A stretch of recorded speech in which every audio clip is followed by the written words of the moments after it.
Dr. Huebner, I'm here with Mandy, and Mandy is one of our superstars. We've been following up, her surgery day is documented on our YouTube channel, as well as her 9-month follow-up, and now she's here at 1 year with her final result. And I'll put some before pictures up there again so you guys can, see how far she's come and how much of a different look she has now.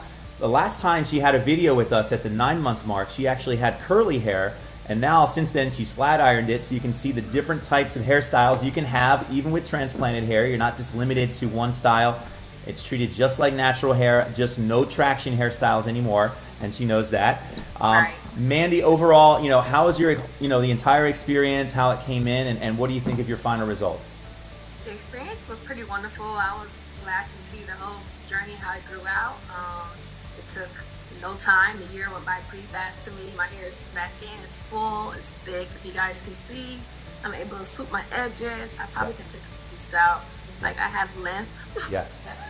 So it's pretty awesome. It's cool. I really enjoyed this journey. Awesome. And the nice thing for you is it's permanent.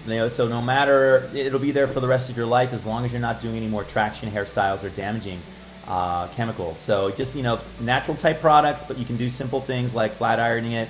Some people even get a relaxer, keratin treatment, those kind of things are fine, but what a transformation. I'm really happy for you, and thanks for letting other people know that this is an option, and that for women of color that have traction alopecia, this is a real option that can make a difference in your life.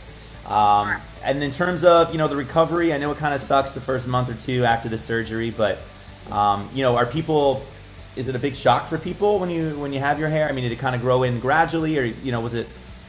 It grew in gradually, but nobody really could tell because I wore like wigs during the whole first couple months. Got it. But as it grew and I actually opened up to people, they were like shocked, surprised. Awesome. People are actually considering getting the transplant done, so you might have a couple of clients coming your way. We appreciate that. A lot of our business is referrals, so I appreciate that. Thanks again, Mandy, and thanks for being an ambassador for our clinic as well. Appreciate it. No, thank you. Yeah. Call us now, 844-327-4247, and ask about our HUE and HUE Plus procedures, which move more hair than ever before. Hope to hear from you soon.